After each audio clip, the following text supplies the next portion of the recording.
जय भवानी, जय शिवराय.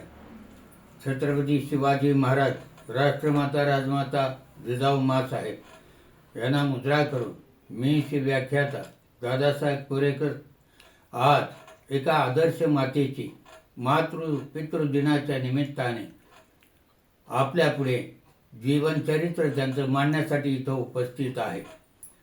मुक्काम पोस्ट कोंडवे धावडे, तालुका हवेली, जिल्हा पुणे असं एकेकाळचं एक छोटंसं गाव आणि त्या गावातील आदर्श माता कर्मयोगी लक्ष्मीबाई मोकाशी यांच्या जीवनकार्याचा आढावा घेताना मला आठवण झाली की गेले 50 वर्ष जवळजवळ माझा या संपूर्ण परिवार आणि परिसराशी संबंध आहे. मी नवभारत हायस्कूल शिवणे आणि माझ्याबरोबर माझी पत्नी पद्मावती कोरेकर आमचा जवळजवळ 28-30 वर्षाचा काळ या विद्यालयात गेला आणि या विद्यालयातून हजारो विद्यार्थी बाहेर पडले आणि अशा वेळेला अनेक विद्यार्थी, त्यांचे पालक यांच्याशी संपर्क आला. परंतु आज मी यांची जी गाथा एका आदर्श मातेची आपल्यापुढे मांडणार आहे. आता त्यांची आठवण मला करून दिली ती आमची एक विद्यार्थिनी सौ वंदना कुलकर्णी खोलम या कोंडवे गावच्या, लहानपणी कोंडवे गावातच त्यांचं आयुष्य गेलेलं, आणि प्रकाश मोकाशी या मातेचे पुत्र यांनीही 2-4 दिवसापूर्वी आपली मातेबद्दलची भावना व्यक्त केलेली मला माध्यमामध्ये पाहायला मिळाली. वंदना कुलकर्णींनी ज्याप्रमाणे मला माहिती दिली तशी ती मला ऐकायला आणि वाचायलाही मिळाली आणि त्यामुळे मला आठवण झाली की एक आदर्श कुटुंब केव्हा घडतं. तर असं इंग्लिशमध्ये एक म्हण आहे की 1 good mother is worth of 100 teachers. एक चांगली माता 100 शिक्षकापेक्षा भारी असते किंवा शिक्षकातुल्य असते. आता आम्ही शिक्षकी पेशामध्ये काम केलं, हजारो विद्यार्थी शिकले गेले, आमच्या समोरून गेले आणि आपापल्या मार्गाने त्यांनी प्रगती केली. अर्थात त्याच्या पाठीमागे कष्ट जे असतं ते मातेचं असतं, पित्याचं असतं आणि विशेषतः मुलांच्या जडणघडणीमध्ये त्याला आकार देण्याचं काम बालपणीच माता करते, तिथूनच त्याची सुरुवात होते. आणि अशा प्रकारचे कर्मयोगी माता वनाबाई ज्यांचं लग्नापूर्वीचं नाव होतं आणि इकडं कोंडवे धावडेच्या मोकाशी परिवारात आल्यानंतर त्यांचं नाव लक्ष्मी ठेवलं. अर्थात घरामध्ये येणारी सून ही लक्ष्मीच्या पावलाने येते असा आपला हिंदू धर्मियामध्ये एक समज आहे. त्यातील हे पारमार्थिक कुटुंब आणि अशा कुटुंबामध्ये जिथं देवधर्माचं वातावरण असतं अशा एका कुटुंबामधल्या या मातेला आजच्या दिवशी स्मरण करताना आणि त्यांच्याबद्दल 4 शब्द बोलताना मला आज मी माझं भाग्य समजतो की असं म्हटलं जातं की स्वामी तिन्ही जगाचा आई विना भिकारी. आपल्याला आई हे सगळ्यात महत्त्वाचं छत्र असतं. मुलांच्यावर मुलींच्यावर लक्ष ठेवणारं, प्रसंगी धीर देणारं आणि आपलं संगोपन करणारं. परमेश्वराला आई नाही म्हणून आपण त्यांना परमेश्वराला म्हणतो भिकारी आहे, कारण परमेश्वर जरी जगाचा असला तरी परमेश्वराची मातेचं नाव सांगता येत नाही. आणि आज इथं ज्यांचं निधन झालं काही दिवसापूर्वी दिनांक 3/2/26 रोजी लक्ष्मीबाई बबनराव मोकाशी यांचं निधन झालं आणि त्यावेळेला त्यांचं वय 73 वर्षाचं होतं. मुळात यांचं लग्नापूर्वी त्या रहाटणी गावचे शेतकरी धोंडेबा चिमाजी तापकेर व मातोश्री सुंदराबाई धोंडेबा तापकेर यांच्या कन्या, 11 बहिणी आणि 1 बंधू आणि हे 13वा अपत्य वनाबाई असं त्यांचं नाव ठेवलेलं होतं त्यावेळेला. अर्थात अशा एका शेतकरी कुटुंबात, कारण पुण्याचा जवळचा परिसर हा सगळा खेड्यांचा परिसर होता. आज ही खेडेगावं सगळी पुणे शहरामध्ये विलीन झालेले, कोंडवे धावडे असो नाही तर रहाटणे असो, आज हे गाव कोणतं हे सांगता येत नाही, इतकं त्याचं शहरीकरण झालेलं आहे. आणि विशेषतः कोंडवे धावडे गावचं हे मोकाशे परिवार हे मुळात धार पवार घराण्याचा परिवार आहे. मोकाशी आडनाव त्यांना प्राप्त झालं कारण या गावातला मोकासा म्हणून त्यांना शिवकाळामध्ये म्हणा किंवा त्यापूर्वीच्या काळामध्ये जे काही या गावाचं इनाम वतन मिळालं आणि त्यामुळे हे गाव या मोकाशी घराण्यामुळे पुढे आलं. अर्थात या घराण्यातील या सुनबाई आल्यानंतर त्यांचं नाव लक्ष्मी असं ठेवण्यात आलेलं होतं. यांचा तिकडचा परिवार शेतकरी, इकडचाही परिवार शेतकरी समाजातले. त्यावेळेला शेतीशिवाय मराठा समाजातल्या लोकांना उत्पन्नाचं साधन नसायचं आणि कसेल तेव्हाच आपल्याला अन्न खायला मिळायचं, आपली उपजीविका व्हायची. त्यांना एक बंधू जे बाबासाहेब धोंडेबा तापकीर नावाने सामाजिक कार्यकर्ते म्हणून प्रसिद्ध आहेत आणि आई वडिलांची शेती लग्नापूर्वी करण्याचं कार्य त्यांनी केलं असं मला ऐकायला मिळालं. कारण कुटुंबामध्ये भाऊ एक कार्यकर्ता म्हणून, सामाजिक कार्यकर्ता म्हणून बाहेर पडल्यानंतर एवढ्या मोठ्या 11 बहिणी, एक बंधू, आई वडील यांचे उपजीविकेचं साधन शेतीच असायचं आणि यांना वनाबाईला शेतीची खूप आवड होती आणि त्या शेती आवडीने करायच्या, सगळ्यांना बरोबर घेऊन. कष्टाळू होत्या, त्याचबरोबर सगळ्यांना बरोबर घेऊन जाण्याची त्यांची वृत्ती होती आणि त्यामुळे त्यांनी माहेरसुद्धा आपलं व्यवस्थित ठेवलं. शेती पाहून, शेती करून, त्या स्वतः शेती करून घ्यायच्या, बैल नांगराला जुंपून शेती करायच्या. अशा प्रकारचे एक कष्टाळू जीवन जगलेल्या या मुलीचं लग्न पुढे कोंडवे धावडे गावचे बबनराव मोकाशी यांच्याशी, बबनराव श्रीपती मोकाशी यांच्याशी झालं. आता कथा अशी सांगितली जाते की त्यावेळेस छोट्या छोट्या नाटक कंपन्या असायच्या. त्यावेळेला सिनेमाचा एवढा प्रसार नव्हता आणि मग ह्या छोट्या मोठ्या यात्रेच्या निमित्ताने म्हणा, इतर उत्सवाच्या निमित्त म्हणा, की यांना निमंत्रण मिळायचं. जसं नाटक असतं त्याचप्रमाणे या नाट्य कंपन्या असायच्या आणि मग त्या रहाटणे गावामध्ये गेल्या आणि त्यामध्ये बबनराव मोकाशी यांनी मास्तरांची भूमिका केलेली होती आणि ती सगळ्यांना आवडली. आणि त्याच वेळेला तिथं वनाबाईचे बंधू बाबासाहेब धोंडेबा तापकीर यांना हा मुलगा आवडला, हा तरुण आवडला आणि आपल्या बहिणीचं जर लग्न वनाबाईचं यांच्याशी झालं तर बरं होईल म्हणून त्यांनी त्यांच्याशी बोलणी केली. पुढे आईवडिलांची, त्यांच्या आईवडिलांची बोलणी केली आणि त्यांना ते स्थळ पसंत झालं आणि वनाबाई मुळा मुठा कोंडवे धावडे गावच्या परिवाराच्या सुनबाई झाल्या आणि त्या लक्ष्मी नावाने पुढे त्यांचा नामाधिकरण झालं. पवना काठच्या वनाबाई आता मुठा काठच्या कोंडवे धावडे गावच्या सुनबाई झाल्या. अर्थात इकडेही मोठा परिवार होता. जुन्या काळामध्ये कुटुंब मोठी असायची, सगळीच कुटुंब, 5-6 भाऊ, 1-2 बहिणी, 4-2 बहिणी, 10-12 माणसाचं कुटुंब असायचं. आणि या कुटुंबामध्ये जी सुनबाई असेल तिला मात्र या सगळ्यांना पुढे घेऊन जायचं आणि ते त्यांनी घेऊन जाण्याचा प्रयत्न केला.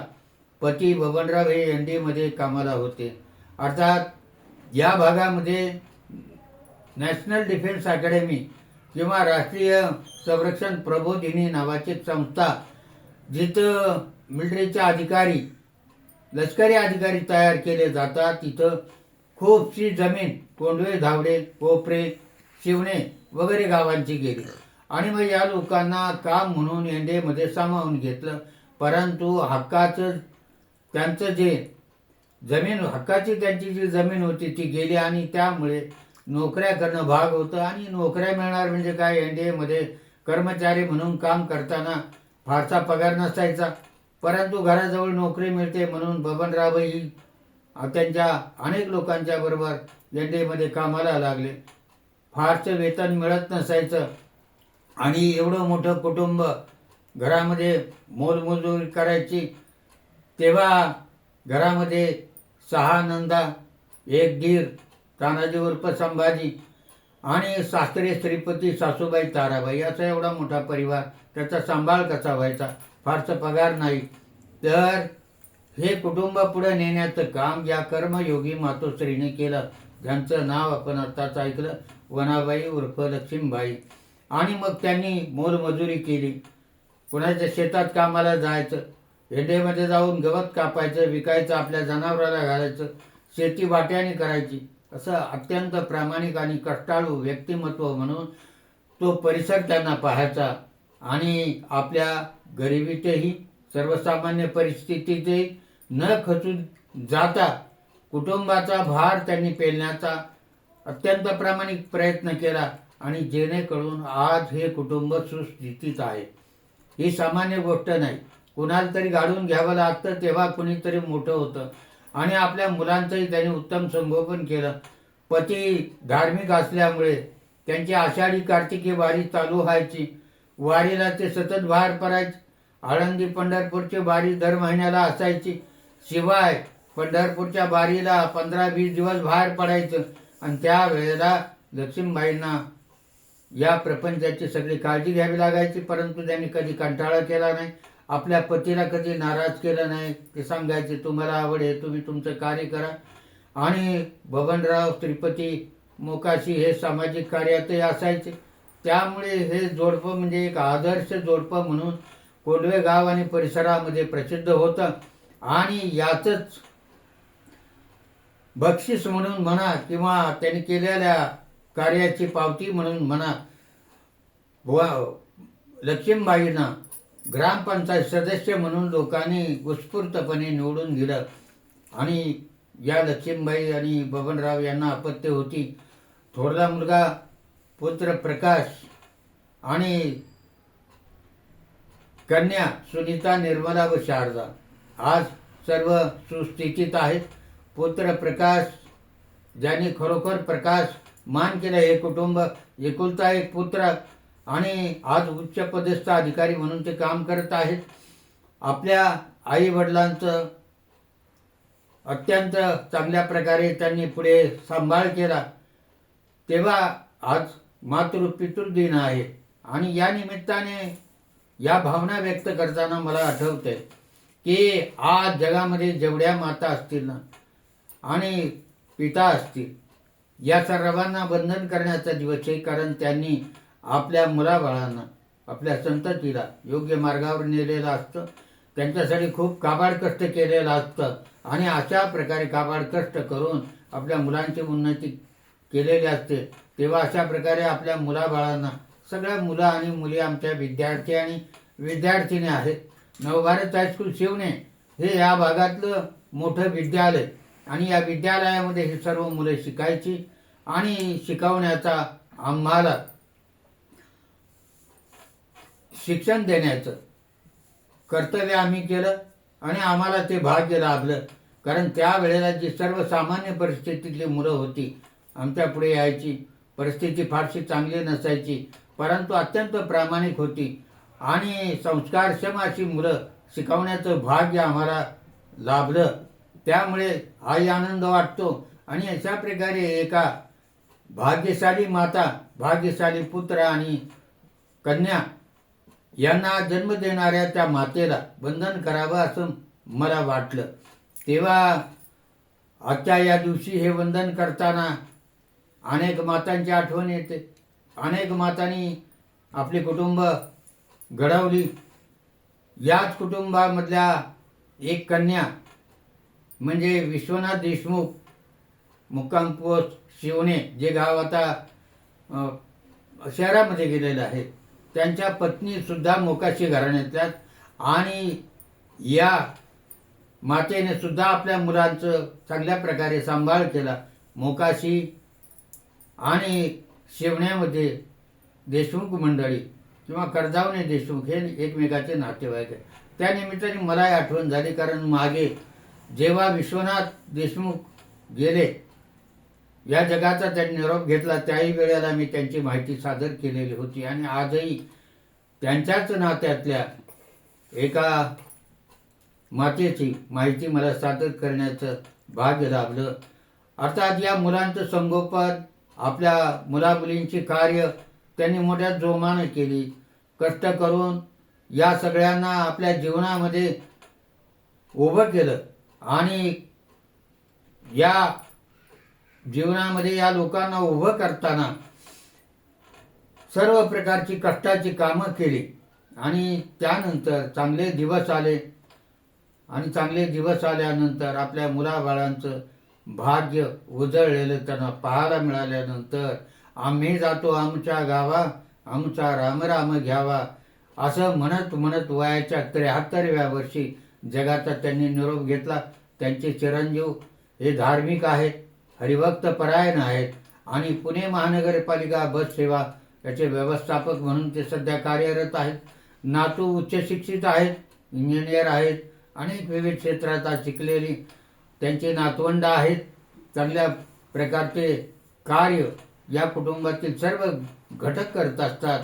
तेव्हा या प्रसंगी अशा मातेला, कारण जननी जन्मभूमीशी तस्मादपि गरीयसी असं म्हटलं जातं की जननी आणि जन्मभूमी तिला वंदनच करावं लागतं. आपण ज्या देशामध्ये जन्माला येतो आणि ज्या मातेच्या पोटी जन्माला येतो दोन्ही श्रेष्ठ आहेत. तेव्हा अशा एका मातेला तिचं स्मरण व्हावं म्हणून त्यांच्या वास्तूला लक्ष्मी निवास असं नाव देण्यात आलं. अर्थात वास्तू आपल्या प्रकाशमान पुत्र प्रकाश यांच्यासाठी उभी करण्याचं कार्यही लक्ष्मीबाईंनी केलं. आणि आज सर्व कार्य संपल्यानंतर जीवनातील सर्व सुख दुःख पाहिली आणि त्याचबरोबर चांगले दिवस पाहिले. आणि हे पाहिल्यानंतर अर्थात जीवन कुठेतरी थांबत असतं. जे आले देवाजीचे म्हणा, तिथे कुणा चाले ना कुणाचे, तेव्हा कुणाचं चालत नाही. आणि अशा प्रकारे दिनांक 3/2/26 रोजी या मातेनं ज्या जगाचा निरोप घेतला, त्या निमित्ताने मी या मातेला